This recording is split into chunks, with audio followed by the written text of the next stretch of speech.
तुलसी के पास दिया जलाने से क्या फल मिलता है, आइए जानते हैं कहानी के थ्रू। एक समय की बात है, माँ लक्ष्मी जी भगवान श्री हरि विष्णु जी से पूछती है कि हे नाथ, तुलसी के पास दीपक जलाने का क्या महत्व है और रोज शाम को तुलसी के पास दीपक क्यों जलाया जाता है?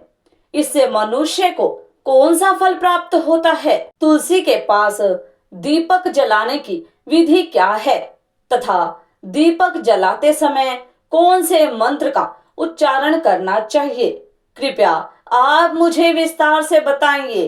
तब भगवान विष्णु जी कहते हैं, हे देवी, आज आपने समस्त मानव जाति के कल्याण हेतु बहुत ही महत्वपूर्ण प्रश्न किया है। आपके इस प्रश्न का उत्तर देने से पूर्व मैं आपको एक प्राचीन कथा सुनाता हूँ, जिससे आपको सभी प्रश्नों के उत्तर मिल जाएंगे। इसीलिए आप इस कथा को ध्यान पूर्वक अंत तक पूरा सुनना। इस कथा को ध्यान से पूरा सुनना मात्र से ही मनुष्य को 100 वर्षों तक तुलसी के पास दीपक जलाने का पुण्य प्राप्त होता है। फिर माता लक्ष्मी जी कहती हैं, हे स्वामी, मैं इस कथा को सुनने के लिए उत्सुक हूँ। कृपया आप इस कथा को सुनाना प्रारंभ कीजिए। तब भगवान श्री हरि विष्णु जी माता लक्ष्मी को वह कथा सुनाने लगते हैं कि हे देवी, पूर्व काल की बात है, दक्षिण दिशा में तुंगभद्रा नाम की एक बहुत बड़ी नदी है। इस नदी के किनारे पर हरिहरपुर नाम का एक अत्यंत सुंदर वन बसा हुआ था।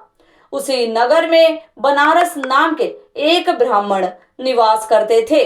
वे अत्यंत गुणवान, चरित्रवान, धर्म कार्य करने वाले तथा वेदों के मार्ग पर चलने वाले थे। उन्होंने समस्त शास्त्र का अध्ययन किया हुआ था। उस ब्राह्मण की एक पत्नी थी, जिसे लोग दुराचारी कहकर पुकारते थे, क्योंकि उसके कर्म ही उसके नाम के अनुसार थे। वह सदैव ही अपने पति को अपमानित करती थी। वह अपने पति के लिए कुवाच्य कहती थी, पति को भयंकर दुख देती थी, पति के लिए कभी भोजन नहीं बनाती थी। उसने अपने पति के साथ कभी शयन नहीं किया, कभी उसके साथ प्रेम से व्यवहार नहीं किया। पति के मित्र, परिवार के लोग घर पर आते तो वह स्त्री उनको अपमानित करके भगा दिया करती थी और स्वयं काम भाव से उन्मत्त होकर निरंतर अन्य व्यभिचारिणी स्त्रियों के साथ घूमा करती थी। उसका मन पति को छोड़कर पराये पुरुषों में लगा रहता था। उसने कभी अपने पति से प्रेम से बात नहीं की, किंतु पराये पुरुषों के संग बैठकर बातें करती थी। पराये पुरुषों को मोहित करने के लिए सज धज कर गांव में घूमने जाया करती थी। कभी वह वन में किसी वृक्ष के नीचे खड़ी रहकर सुंदर पुरुषों की राह देखने लगती और किसी दुष्ट पुरुष को मोहित करके उसके संग भोग विलास किया करती थी। फिर एक दिन वह दुराचारिणी स्त्री वन में जाकर एक वृक्ष के नीचे खड़ी हो गई। उसका चित्त काम से भरा हुआ था। वह किसी सुंदर कामी पुरुष की राह देख रही थी, किंतु बहुत समय निकलने के बाद भी उस स्थान पर कोई पुरुष नहीं आया। इसलिए वह अत्यंत दुखी हो गई और प्रियतम की खोज में इधर उधर देखने लगी। उस दिन उसका सारा परिश्रम व्यर्थ हो गया। वहां पर खड़ी होकर वह नाना प्रकार की बातें कहकर विलाप करने लगी। हाय हाय, आज तो इस मार्ग से कोई भी सुंदर पुरुष नहीं आया। अब मैं कैसे अपने काम वासना को शांत करूं? आज की रात कैसे बीतेगी? वह जोर जोर से विलाप करने लगी। उस जंगल में एक भयानक बाघ निवास करता था। उस पापिनी स्त्री की आवाज सुनकर वह जाग गया और उछलकर उस स्त्री का भक्षण करने के लिए उसके पास आ गया। उस भयंकर बाघ को देखकर उस स्त्री के पसीने छूटने लगे। वह भय से थर थर कांपने लगी। वह स्त्री कुछ करती, इतने में ही उस बाघ ने अपने पंजे से उसे घायल कर दिया और वह स्त्री जमीन पर गिर पड़ी। जमीन पर गिरते ही वह स्त्री चिल्लाते हुए बोली, अरे बाघ, तू किस लिए यहाँ पर आया है? मुझे क्यों मार रहे हो? मैं यहाँ पर अपने प्रियतम को खोज रही हूँ। तुम मुझे छोड़ दो। मेरा भक्षण करके तुझे क्या मिलेगा? उस स्त्री की यह बात सुनकर वह भयानक बाघ क्षण भर के लिए रुक गया और हंसते हुए बोलने लगा, हे दुष्टा, आज विधाता ने तुझे मेरा ग्रास नियुक्त किया है। तुझ जैसी पापनी स्त्रियों का भक्षण करना ही मेरा काम है, तभी तुझे इस शरीर से मुक्ति मिलेगी। वह स्त्री कहने लगी, हे बाघ, तुम कौन हो? मुझे सच सच बताओ, तुम्हें किस कारण से बाघ की योनि में जन्म लेना पड़ा और तुम मुझ जैसी स्त्रियों का भक्षण क्यों करते हो? पहले मुझे सारी बात बताओ और फिर मेरा भक्षण करो। फिर बाघ कहने लगता है, हे पापिनी, मैं तुझे मेरे पूर्व जन्म का वृतांत सुनाता हूँ कि किस कारण से मुझे बाघ बनना पड़ा। पूर्व काल में दक्षिण देश में एक नदी थी। उस नदी के तट पर एक नगरी बसी हुई थी। उस नगरी में मैं निवास करता था। मैं एक ब्राह्मण का पुत्र था और नदी किनारे बैठकर यज्ञ आदि कार्य किया करता था। मैंने उस जन्म में अनेक पापियों के लिए यज्ञ किया, उन पापियों के घर का भोजन किया। मैंने धन के लोभ से अनेक पापियों के लिए कार्य किया। जिन वस्तुओं का दान ब्राह्मण को नहीं लेना चाहिए, उन वस्तुओं का दान भी मैंने ग्रहण किया और दूसरों से धन लेता था, लेकिन कभी वापस नहीं करता था।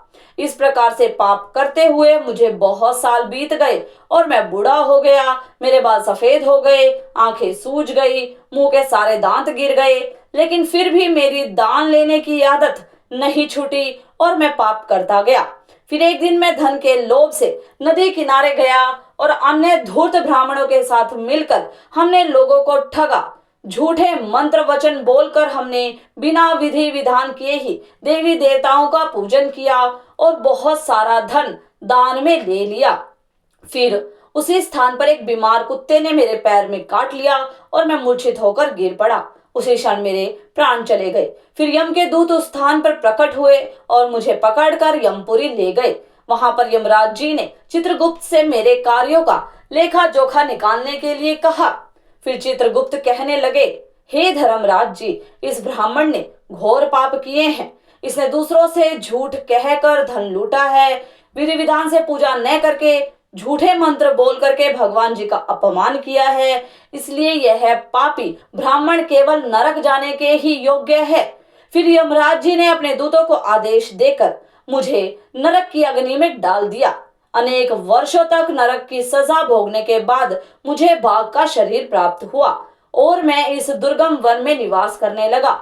मैं अपने पूर्व जन्म के पाप को याद करके कभी महात्मा, साधु पुरुष, सती सावित्री स्त्रियों का भक्षण नहीं करता हूँ। मैं केवल पापी, दुराचारी तथा कुलटा स्त्रियों का ही भक्षण करता हूँ ताकि मुझे पाप से मुक्ति मिल जाए। इस प्रकार से उस बाघ ने अपने पूर्व जन्म का वृतांत सुना दिया और उस स्त्री से कहने लगा, हे पापिनी, तेरे आचरण से तो उल्टा दिखाई पड़ती है। अपने पति को छोड़कर तू इस वन में अन्य पुरुष के साथ भोग विलास करने के लिए आई है, इसीलिए आज तू मेरा ग्रास अवश्य बनेगी। इतना कहकर उस बाघ ने अपने तीक्ष्ण नाखून से उस पापी स्त्री के टुकड़े टुकड़े करके उसे खा लिया। फिर उस स्थान पर यम के दूत प्रकट हुए और उस पापिनी स्त्री को उठाकर यमपुरी ले गए। वहां पर उसे यमराज जी के सामने खड़ा किया गया। फिर चित्रगुप्त ने उस स्त्री का लेखा जोखा निकालते हुए यमराज से कहने लगे, हे धर्मराज, यह स्त्री तो अत्यंत पापिनी है। इसने घोर पाप किए हैं। इसने व्यभिचार किया है। इसने अपने पति की कभी सेवा नहीं की। अपने पति को भूलकर प्राय पुरुषों के संग भोग विलास किया करती थी। उसके पाप को सुनकर यमराज ने उस स्त्री को अग्नि से भरे हुए कुंडों में डालने का आदेश दिया। अनेक वर्षों तक उसे उस कुंड में पकाया गया। फिर उसे निकालकर दूसरे नरक में डाल दिया गया। इस प्रकार से उसे अनेक वर्षों तक अलग अलग नरकों में डाला गया और नरकों में डालने के बाद वह महापापी स्त्री पुनः पृथ्वी लोक पर आकर चंडाल के रूप में उत्पन्न हुई। चंडाल के घर में जन्म लेकर वह फिर से अनेक पाप करने लगी, व्यभिचार करने लगी, अनेक पापी पुरुषों के संग विहार करने लगी। कुछ समय बाद पूर्व जन्म के पापों के कारण उसे कोढ़ का रोग हो गया और वह भयानक पीड़ा सहन करने लगी। उसका अंग अंग जलने लगा। उसके नेत्रों में पीड़ा होने लगी। इस दुख को सहन करती हुई वह दिन बिताने लगी। फिर एक दिन वह तीर्थ में स्नान करने के उद्देश्य से अनंतपुरा में चली गई। वहां पर वह एक आश्रम के बाहर निवास करने लगी। वहां उस आश्रम में एक तुलसी का पौधा था। अन्य स्त्रियों को वहां पर तुलसी के पास दीपक जलाते हुए देखकर उस पापी स्त्री ने भी वही किया। उसने तुलसी के पौधे के पास एक दीपक जला दिया। फिर उसी रात हृदयाघात से उसकी मृत्यु हो गई और यमराज जी के दूत उसे ले जाने के लिए वहां पर प्रकट हुए। जैसे ही यम जी के दूत उस पापी स्त्री को पाश में बांध कर ले जाने लगे, तभी भगवान विष्णु के दो पार्षद उस स्थान पर प्रकट हुए और उन्होंने उन दोनों को रोक लिया और कहने लगे, हे दूतों, इस स्त्री को तुम छोड़ दो। यह स्त्री नरक जाने के योग्य नहीं है। तुम किसके आदेश से ऐसा अधर्म कर रहे हो? फिर यम जी के दूत कहने लगे, हे पार्षदों, हम यमराज के आदेश से इस पापी स्त्री को उठाकर ले जा रहे हैं, किंतु आप हमें किस कारण से रोक रहे हैं? यह स्त्री अत्यंत पापी है, इसे नरक में ले जाने की आज्ञा मिली है। फिर पार्षद कहने लगे, हे दूतों, यह स्त्री तो विष्णु भक्त है, यह नरक जाने के योग्य नहीं है। इसने शाम को तुलसी के पास दीपक जलाया है, इसी कारण से इसके शमशत पाप नष्ट हो गए हैं, इसलिए अब यह नरक जाने के योग्य नहीं है, यह स्वर्ग जाने की अधिकारी बन चुकी है। पार्षदों की बात सुनकर यमदूत ने उस स्त्री को उस स्थान पर छोड़ दिया और यमलोक लौट गए। वहां जाकर उन्हें यमराज जी को सारा वृत्तांत सुना दिया। फिर भगवान विष्णु हरि जी के पार्षद उस स्त्री को दिव्य विमान में बिठाकर स्वर्ग लोक ले गए। भगवान विष्णु जी कहते हैं, हे देवी, इस प्रकार से तुलसी के पास केवल दीपक जलाने मात्र से ही मनुष्य के सभी पाप नष्ट हो जाते हैं। जो स्त्री नित्य शाम को तुलसी के पास दीपक जलाती है वह सौभाग्यशाली बनती है। उसके पूर्व जन्मों के सभी पाप नष्ट हो जाते हैं, उसे सुख समृद्धि की प्राप्ति होती है।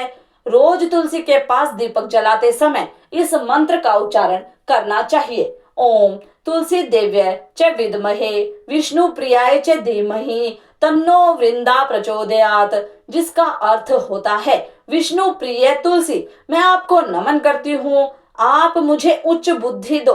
हे वृंदा, आप मेरे मन को रोशन करो। भगवान विष्णु जी कहते हैं, हे देवी, हजारों अमृत के घड़े से नहलाने पर भी श्री हरि विष्णु जी को उतनी तृप्ति नहीं होती जितनी वे मनुष्य के द्वारा तुलसी का एक पत्ता चढ़ाने से प्राप्त करते हैं। 10,000 गौदान से मानव जो फल प्राप्त करता है वही फल तुलसी पत्र के दान से पा लेता है। जो मृत्यु के समय अपने मुख में तुलसी पत्र का जल पा जाता है वह संपूर्ण पापों से मुक्त होकर भगवान श्री विष्णु के धाम जाता है। हिंदू धर्म में तुलसी के पौधे का सबसे अधिक महत्व है। इसकी सबसे पहले पूजा भगवान विष्णु जी ने की थी। भगवान विष्णु जी कहते हैं, जिस प्रकार से देवी लक्ष्मी से वैकुंठ को ऐश्वर्य प्राप्त होता है, उसी प्रकार से वैकुंठ में तुलसी के कारण ही पवित्रता प्राप्त है। पृथ्वी लोक पर जिस स्थान पर भी तुलसी का पौधा होगा उस स्थान पर कभी बुराई का वास नहीं होगा। ऐसा स्थान सबसे अधिक पवित्र होगा। इसी कारण से हमें हमारे घर में तुलसी का पौधा अवश्य लगाना चाहिए। इस प्रकार से भगवान विष्णु जी ने तुलसी के पास दिया जलाने का महत्व बताया। वीडियो अच्छी लगी तो वीडियो को लाइक, शेयर, सब्सक्राइब करें और ऐसी ही और धार्मिक कहानियों के लिए जुड़े रहिए हमारे चैनल से। धन्यवाद।